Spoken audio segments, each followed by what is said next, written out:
Craig Fear from Fearless Eating, and today I'm going to show you how to make yogurt and kefir, two of the simplest things you can make in your own kitchen. So simple, I almost thought to myself, do I even need to do a video to show people how to do this? That's how easy it is, but what the heck, I'm going to do it anyway. So basically, it's a three-step process for both yogurt and kefir, and step one is simply to heat the milk. And that's what I'm doing right now. There's two different ways you can heat the milk, which I will tell you in just a little bit. But I'm doing this right now, right back here. I'm heating the milk.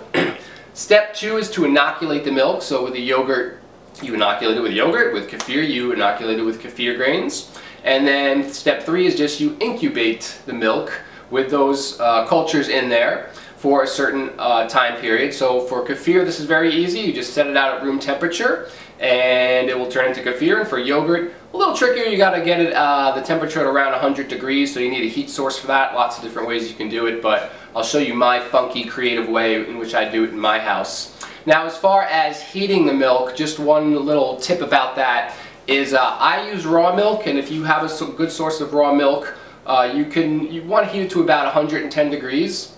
And that, to me, I don't get really specific with the temperature. I mean, you can use a candy thermometer or some thermometer to get the temperature exactly right. I just stick my finger in it, and when it is hot but not super hot, not to where it's boiling or anything like that, I know it's about right at that temperature. But if you want to be really specific, you can get a thermometer and you heat it to about 110 degrees for raw milk. Now, if you're using pasteurized milk, you want to heat it to about 280 degrees. And that is what most people do. And when you heat it to 180 degrees, you're going to get a more consistent, thicker yogurt product like most of us are used to in America. When you heat it to 110 degrees, you're not killing all the bacteria and the enzymes, and some of the bacteria that naturally occurs in raw milk could compete with the culture you're introducing. It can also tends to be a thinner consistency when you use raw milk. The results are kind of a little unpredictable. I'm okay with that. Sometimes I get it really thick and beautiful, sometimes it's a little bit thinner. If you're used to a thicker consistency, go with the pasteurized milk. And of course, most people only have access to pasteurized milk anyway. And even if you're heating it to 180 degrees, even though you are killing a lot or killing all the bacteria that's in it, even if you're using raw milk, you're still reintroducing the culture is going to bring life back into it. And this is why making your own homemade milk and homemade yogurt and kefir, even from pasteurized milk, is a great habit to get into, because you're bringing life back into that milk that's been severely compromised through pasteurization. So my milk I think is almost done here, and I'm going to show you what the next step is, so stay tuned. Okay, so here's step two for making the yogurt. So I've heated the milk over here, and I've transferred it to these 2 quart jars. So I'm going to make 2 quarts of yogurt, and I've taken about a quarter cup of yogurt from here, put it in here, and mixed it with some milk. So I've already kind of stirred it up, and this is going to be my inoculant here. So that's pretty much ready to go, and all I'm going to do is add about half there, and about half there, and we're all set. Now I'm going to transfer this to a heated place where it'll turn to yogurt. So that'll be the next step. Okay, so here's my funky, creative, crazy way that I now will make the yogurt. So this is how I do it in my house. Kind of crazy, but you can see I have the radiator right here, and I put the yogurt right on the ledge, and there's a lot of warmth coming off of here, and I will just kind of rotate it a little bit, like a few times a day, and that will really provide the heat source to turn this into yogurt. So, you know, that's kind of the way I do it in my house, but other ways that you can do it, you know, you can buy a yogurt maker, which with a more about, you know, controlled heat setting. You can put it in your oven on the pilot light, with the pilot light on. If your oven goes low enough, most don't, but if it goes low enough to like 100 degrees, you can set it there. That's great. Some people will put some hot water in a cooler and put the yogurt in there and kind of let it sit overnight, and that'll also that'll do the job as well. So there are a number of different ways you can do it. This is my kind of funky, creative way, and I'll keep checking on it, and by tomorrow, it should be good to go. Okay, so now I'm going to do the kefir, but I just wanted to show you a close-up of the kefir grains. They're almost like a cottage cheese-like consistency, and you got to find a good source for these, someone in your neighborhood or someone in your community who might have them. There's online sources as well, but this is the culture that's going to turn the milk into kefir, and I keep this in my fridge in filtered water in between batches, so now it's ready for the next step here. Okay, so now this milk is warmed up to 110 degrees as well, and I got my kefir grains, and watch how simple this is.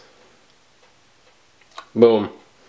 I've inoculated the milk, and I'm gonna kind of put the cover on. I'll shake that up real good, and I'm just gonna leave it here at room temperature, and I'll just check it, you know, every probably, well, let it go for at least 12 hours, and I'll just be checking it every few hours after that. And you'll just know when it kefirs, so to speak, when it's ready. It'll just kind of thicken up. It'll have a beautiful, pleasantly sour kefir-like flavor, and that's how simple it is to make kefir. Okay, so here's the final product. It is just about 24 hours later, and it has thickened up really, really nice. I'm going to try to show that to you. If I just kind of shake it around a little, you can see it's not too liquidy at all, and you know, it's come out really nice and thick. So I'm thrilled with this batch. So very simple. That's how to make yogurt. And again, you know, it's all about kind of finding a source of incubation in your house. And there's all sorts of different ways you can do it. The way I did it, again, is a little bit unusual, but you know, just kind of find a good heat source. Obviously, a yogurt maker is really probably the most consistent way to go about it, but there's really no right or wrong way to do it. It's just about making sure you find a consistent source of temperature around 100 degrees, give or take 5 degrees one way. And if you inoculate it properly, then it should turn into yogurt in about 24 hours. So that's how to make yogurt. Okay, so last but not least is the kefir here, and it's also finished. Also took about 24 hours, and it thickened up really nicely, but not quite as thick as the yogurt. So kefir is drinkable, and so it's a little bit of a thinner consistency than yogurt. I poured a little bit out so you could kind of take a look, and if you could, I could shake it around there. You can kind of see that it's kind of a thinner consistency. Maybe you can see it in there. Very pleasantly sour. Fermented milk drink. Now there's one last little step with kefir, and that is we got to get the kefir grains out of here. They're still in the milk, so we do have to strain them out. I mean, you can drink this, you can like eat it, drink the kefir grains, it's not going to hurt you, but you know, we want to get those kefir grains out, and we want to use them again for the next batch. So all you do is you just kind of take a strainer, and I'm going to strain out the kefir so I can fetch my valuable grains. Whoops, should be fine. And then I'm just going to take those grains, because you can't really see them. You can't really see them. They just blend in so well with the final product. You got to kind of straighten them out, and you can see there it is, kind of bopping around there at the bottom there. So I'll just I'll show you. There they are, right there. So I got my kefir grains back. I'll put them in a little filtered water. I'll put them back in the fridge, and I'll use them again when I need them for the next round. So that's how to make kefir.